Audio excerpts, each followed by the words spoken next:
Just 4.5 years ago, Russia hosted the 2018 FIFA World Cup.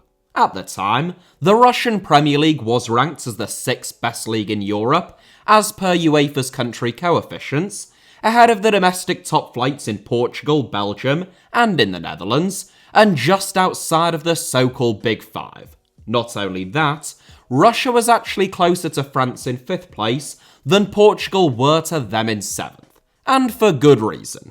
In the 2011-12 season, both Zenit St. Petersburg and CSKA Moscow reached the knockout stage of the Champions League, with Zenit repeating the feat in 2013-14 and in 2015-16. CSKA reached the quarter-final of the Europa League in 2017-18, where they lost 6-3 on aggregate to Arsenal, and as recently as the 2020-21 season, just 1 year before Russia's full-scale invasion of Ukraine and subsequent UEFA suspension, 3 Russian teams qualified for the Champions League group stage. That meant that Russia had as many teams in the Champions League group stage as France did, and 3 times as many as either Portugal or the Netherlands. Make no mistake, all was not perfect when it came to Russian football. The country's 4th most successful club, Dynamo Moscow, were relegated in 2015-16. The once free-spending Anzi Makachkala lost funding, all of their star players, and were relegated. And in the space of just a few years, several Russian Premier League and Russian Football League clubs had gone bankrupt and been dissolved. On a macro level, whilst their clubs may have been reasonably competitive, Russia's population is close to double that of any other UEFA nation, making them relative underachievers given that football is Russia's most popular sport. Lots of money had been thrown at Russian football, and the national team had failed to win a single game at either Euro 2016 or at the 2014 World Cup. Nonetheless, this was still a serious football nation, very well represented in UEFA competitions, and at their own World Cup in 2018, they beat Spain in the round of 16 before losing to eventual finalist Croatia on penalties in the quarter-finals. It was also an area in which Russia was continuing to focus considerable attention, investing large amounts of state resources, hosting the 2021 FIFA Beach Soccer World Cup, winning the right to host the 2022 Champions League final, and bidding to host Euro 2028. But following Russia's mass escalation of aggression in Ukraine, their suspension from all UEFA and FIFA club and international competitions, and severe economic sanctions and boycotts that go far beyond football, football in Russia has suffered a seismic blow. There has been an exodus of foreign players, including most of the league's star players, revenue has been slashed, and prospects of a return to either FIFA or UEFA anytime soon, given the situation in Ukraine, seem vanishingly slim. So in this video, following a couple of requests, but primarily because I thought that it sounded quite interesting, we're going to take a detailed look specifically at how sanctions on Russia, both sporting and otherwise, have impacted the nation's most popular sport. And from multiple businessmen mysteriously falling out of 6th floor windows to international footballers suspected of attempted murder, there is certainly a lot to unpack. On February 24, 2022, Russian champions and league leaders Zenit St. Petersburg travelled to Seville for the second leg of their knockout round playoff tie against Real Betis. Zenit had earned their place in the draw by finishing 3rd in their Champions League group, behind both Juventus and Chelsea, thus dropping down into the Europa League. Meanwhile, Betis got there by finishing 2nd in their Europa League group, ahead of Celtic, but behind Bayer Leverkusen. It was a cagey affair from start to finish, with few chances for either team, in direct contrast with the thrilling first leg, which Betis won 3-2 in Russia. In the 90th minute though, Zenit looked to have snatched an equaliser and taken the game to extra time, courtesy of a headed goal by Dmitry Chistyakov, but VAR had other ideas. After consulting his monitor, the Turkish referee Halil Umut said no goal, and with it, the last remaining Russian team in a UEFA competition in the 2021-22 season was sent packing. It was a game played to a strange backdrop of hissing and whistling from Betis fans before the match began, with a handful of presumably very hastily acquired Ukraine flags scattered around the Estadio Benito Villamarin. Earlier that day, at 4:50 a.m. local time to be precise, Vladimir Putin had announced his decision to launch what he called a special military operation in eastern Ukraine, claiming that Russia sought the demilitarization and denazification of Ukraine and accusing the government in Kiev of having carried out a genocide over the past 8 years. Within minutes of that announcement, explosions were reported in Kyiv, Kharkiv, Odessa and the Donbass. Since that day, there have been tens of thousands of deaths on both sides. Europe has witnessed its largest refugee crisis since World War II, and whilst much less significant within the grand scheme of things, but perhaps more pertinently to this video, no Russian club or national representative team has competed in any UEFA or FIFA competition. When discussing sanctions and boycotts on Russia, either sporting or otherwise, it is important to be specific about what we mean and what those sanctions actually are.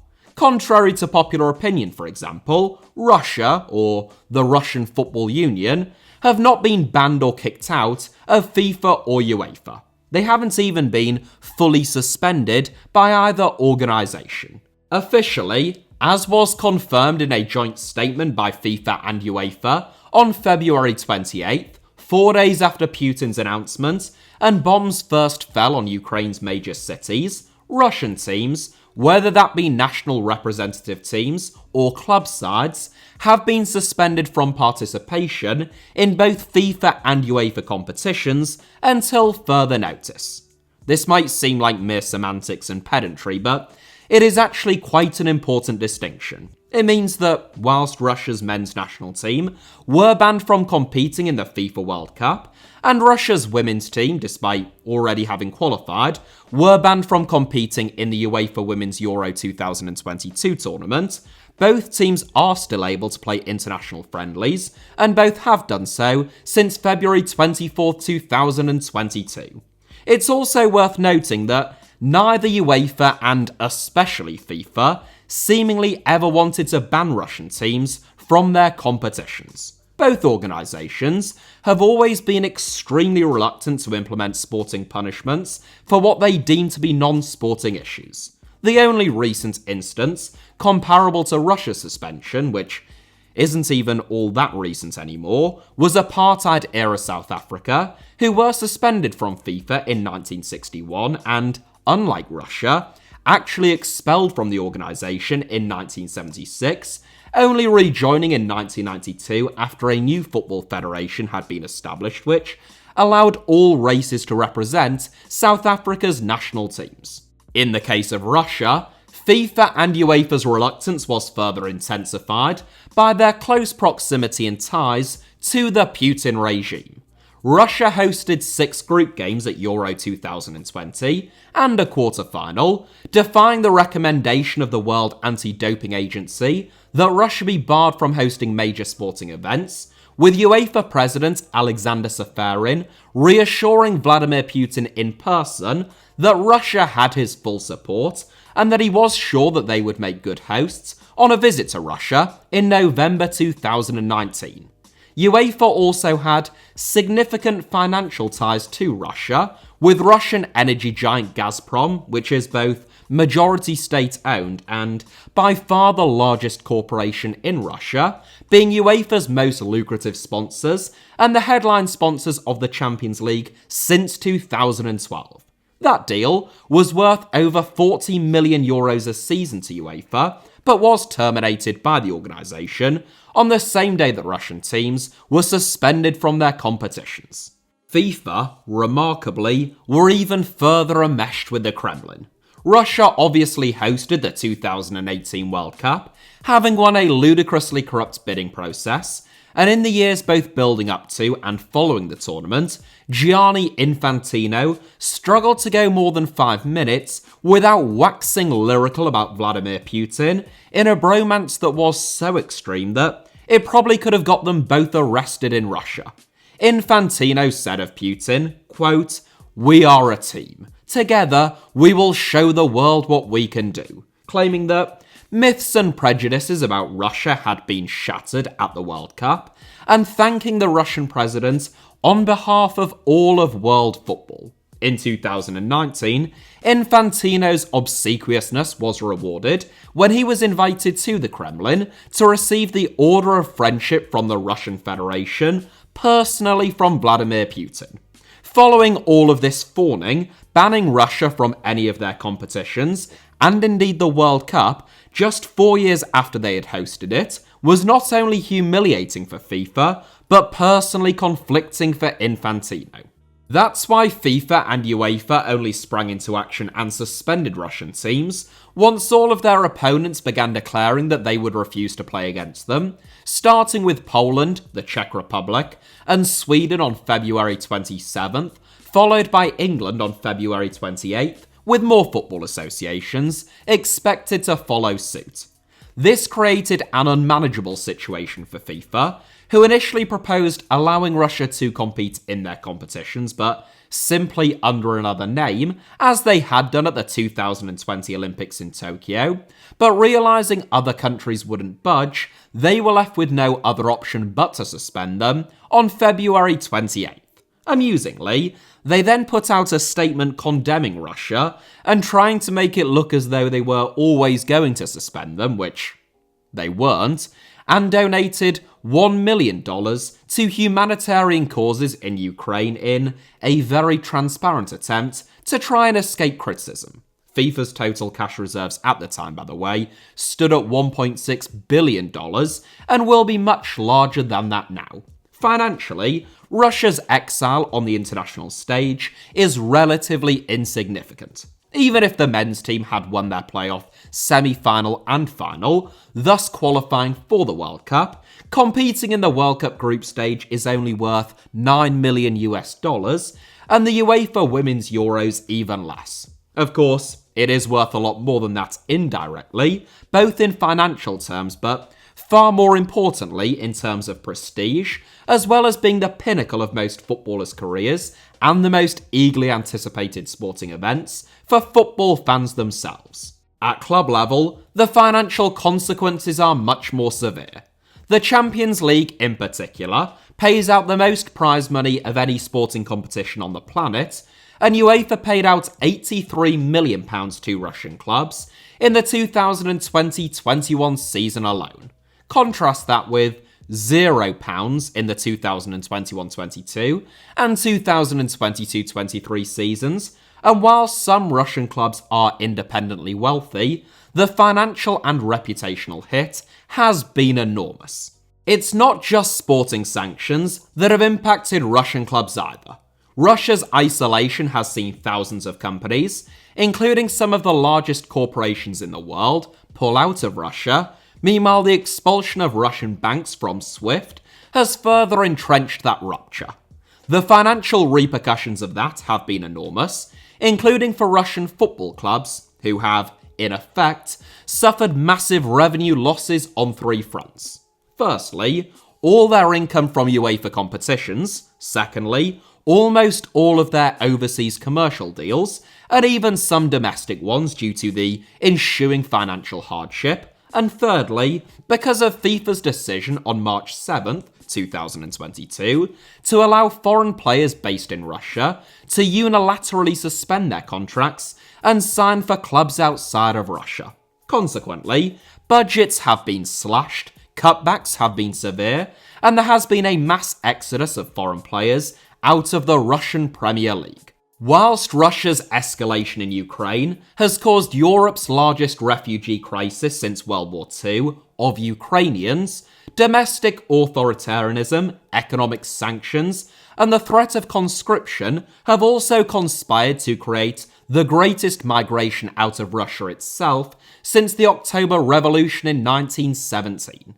Footballers have been among the most notable departees, with Dejan Lovren, who was one of the league's last remaining foreign superstars, and had publicly spoken out against Russia's 2022 World Cup ban, among the most recent players to have left Russia, leaving Zenit to rejoin his former club Lyon this month. Lovren was one of only 3 players still contracted to Russian clubs, on contracts said to be worth in excess of £50,000 a week at the time of his departure last week, with the others being former Barcelona player Malcolm, who Zenit signed from Barca for £40 million, and Polish international Grzegorz Krychowiak, who, while still officially contracted to FC Krasnodar, suspended his contract following Russia's invasion, hasn't played in Russia since the invasion, and is currently on loan at Al-Shabaab in Saudi Arabia. Even Mario Fernandez, a naturalized Russian citizen who had been living in Moscow since 2012 and has won 33 caps for the Russian national team, has returned to Brazil after more than a decade living in the Russian capital, joining Internacional on a year-long loan deal from CSKA Moscow. We are talking about a league here, we ought not forget, which once employed the likes of Hulk, Axel Witsel and Claudio Marchisio on mega contracts, competing for signings, financially at least, with bona fide European giants. Now Malcolm is the only massive earner who remains, reportedly earning in excess of £100,000 a week at Zenit St. Petersburg, and the league's next highest earner, Dutch international Quincy Promes, who makes over £40,000 a week at Spartak Moscow, is suspected of attempted murder in his native Netherlands, set to stand trial in Amsterdam in March for allegedly having stabbed his own cousin at a family party. Families, eh? What are they like? That incident occurred during Promes' time at Ajax in 2020, having previously had 4 very successful seasons playing in Russia, and in 2021, he returned to Spartak. Promes has reportedly since begun the process of becoming a Russian citizen and of acquiring Russian citizenship. Russia does not extradite its citizens to the Netherlands, or to any countries for that matter, so Promes' reasons for sticking around, despite the sanctions, chaos, and the freedom to suspend his contract at any time, would seem to be pretty clear-cut, if not being all that much of an endorsement of Russia itself or of Russian football. What skeletons Malcolm must have lying in his closet, one can only imagine. Promes is currently the joint leading scorer in the Russian Premier League this season, with 14 goals, meanwhile Malcolm is third on 12. Once again, as with Russia's suspensions from FIFA and UEFA competitions, you will note that foreign players haven't been given the ability to unilaterally terminate their contracts in Russia, only to suspend them, meaning that whilst they are free to play for other clubs, they remain under contract at their Russian clubs unless they are able to negotiate a contract termination or their clubs accept a bid for them. Still, the financial implications for Russian clubs are massive, since the contracts of those who chose to suspend their contracts are still gradually being run down over time, thus reducing their market value and what those clubs can get for them. It is for this reason that a lot of older players on shorter contracts and with less sell-on value have been allowed to go out on loan, meanwhile younger players who are worth anything have tended to be sold, though still typically for below market value, since foreign clubs know that Russian teams' hands are tied.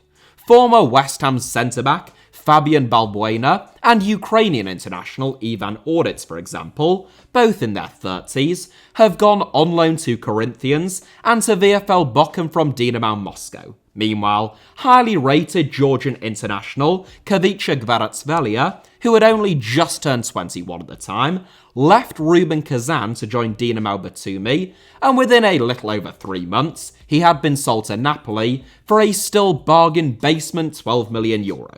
Rubin Kazan, who had a very international squad, were particularly hard hit by FIFA's ruling around contract suspensions, losing 7 players in total, the second most of any team in the division, and going from finishing 4th the previous season and qualifying for the UEFA Conference League to getting relegated last season. In total, 20 foreign players immediately suspended their contracts with Russian clubs, and the number of foreign players playing in the Russian Premier League went from 162 at the beginning of the 2021-22 season to 102 at the beginning of the 2022-23 campaign, and several more have followed since the beginning of this season. Every Ukrainian playing in the Russian Premier League has left, unsurprisingly. Meanwhile, Zenit assistant manager Anatoly Timoshuk, who is Ukraine's most capped footballer of all time, caused controversy in Ukraine by remaining in Russia and refusing to condemn Russia's actions, having his assets frozen by the Ukrainian government and his title stripped from him by the Ukrainian Association of Football. Polish international Maciej Rybus, formerly of Lyon, who has a Russian wife, also chose to remain in Russia, leaving Lokomotiv Moscow last summer, but only in a move to their cross-city rival Spartak. In response, the Polish Football Association banned him from representing the national team, which meant that he wasn't included in Poland's 2022 World Cup squad. Norwegian international Mathias Normann was also banned from representing his country after deciding to remain in Russia.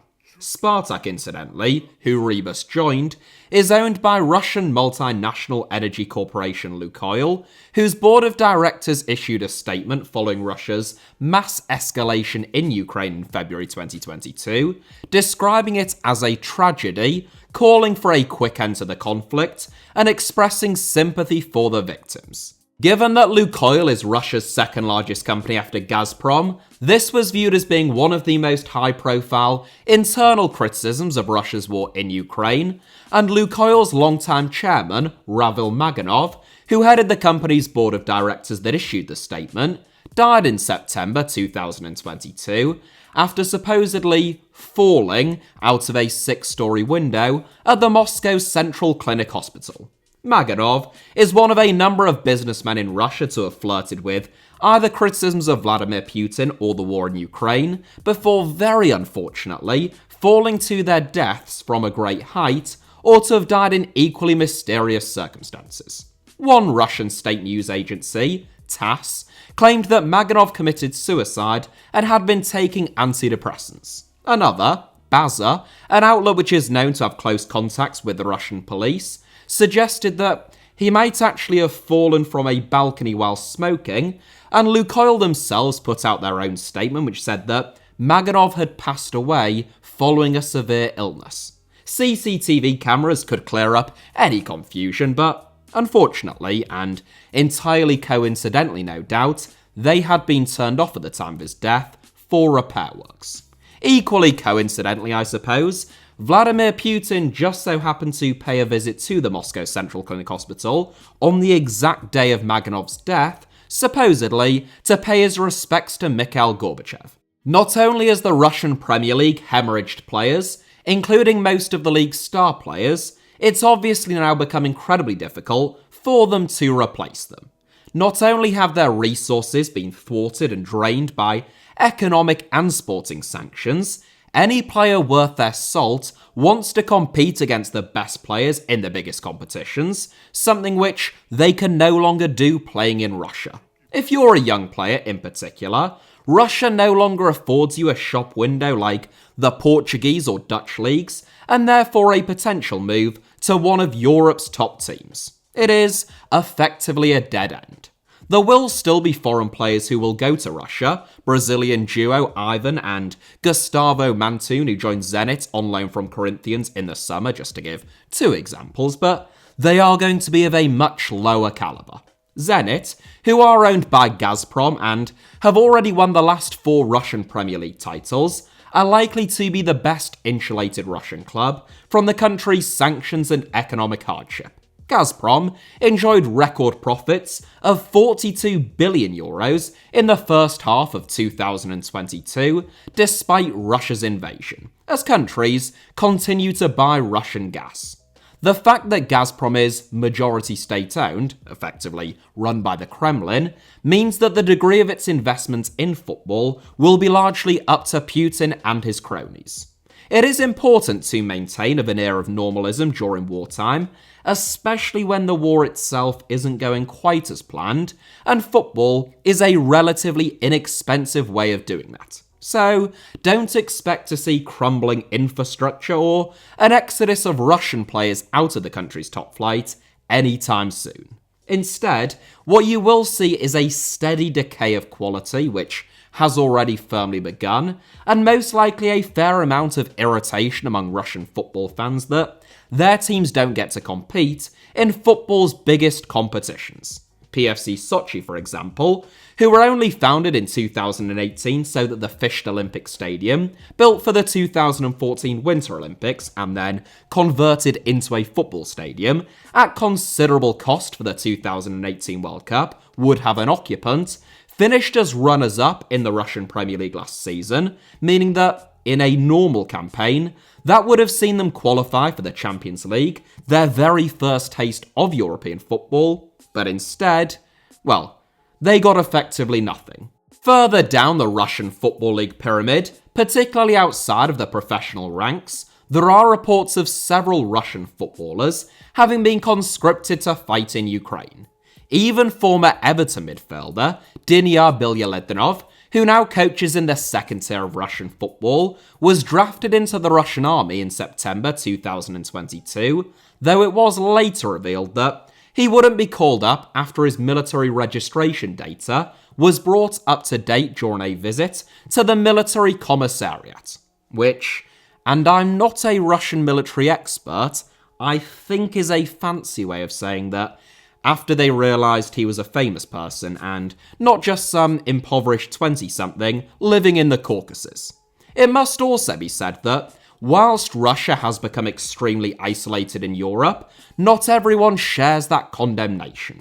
Though outward support for Russia is practically non-existent, only Belarus, North Korea, Eritrea, Syria, and of course Russia themselves voted against a UN motion to condemn Russia's invasion of Ukraine. 35 countries, including China and India, the two most populous nations on Earth, abstained from voting altogether. A large majority, 141, did still condemn the invasion, and whilst Russia hasn't severed all of its international partnerships, maintaining a few key ones, few of the countries with which Putin still enjoys diplomatic relations with are what we might call footballing nations. It is for this reason that, though some Russian industries have only experienced minor disruption, able to maintain relatively similar levels of trade and service with countries that Russia remains on speaking terms with, football doesn't fall into that bracket.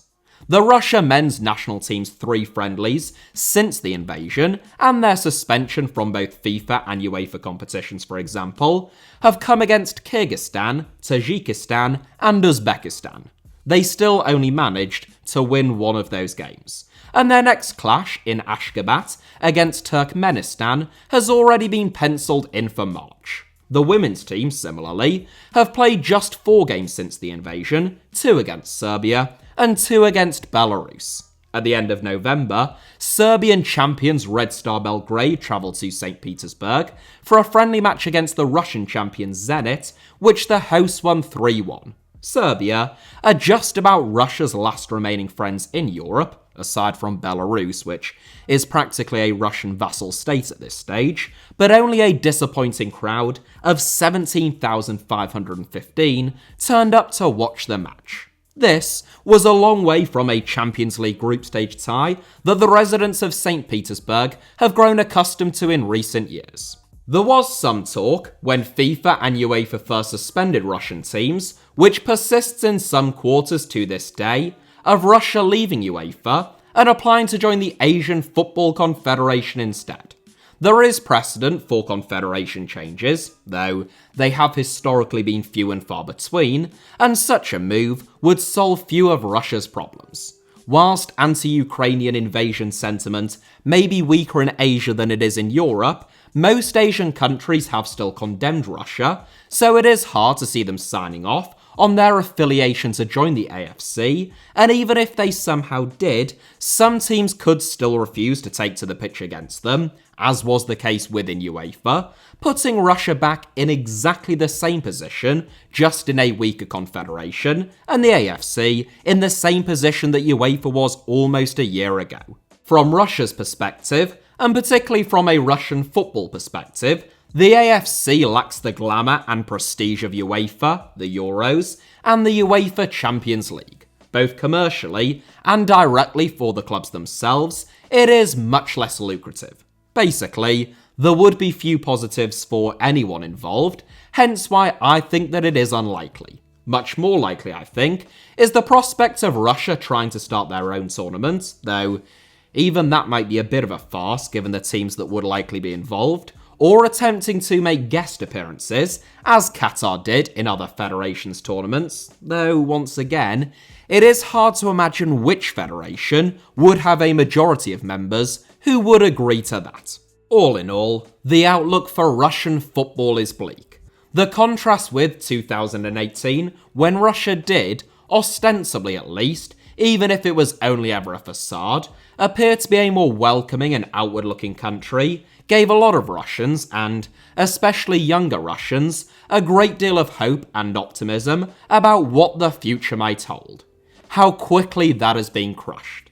Russia is now more censorious and authoritarian, in many respects, than even the Soviet Union was post-Glasnost and Perestroika.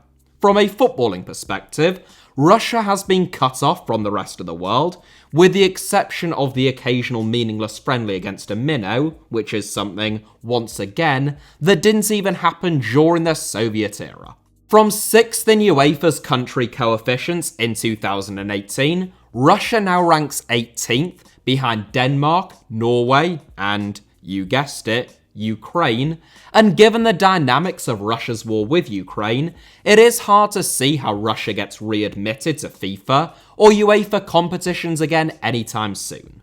Of course, this all comes in the context of absolute devastation in Ukraine and is not meant as a plea for sympathy or thoughts and prayers for Russian football.